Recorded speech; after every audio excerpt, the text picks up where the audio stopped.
Parang Balborong Batangas eh.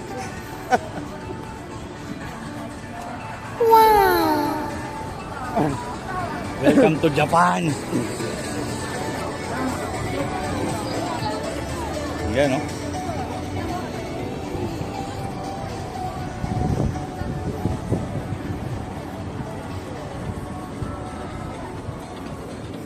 So, andito na nga tayo sa Japan. Hindi ko alam kung anong street to. Pero, ang daming tao. Ayan.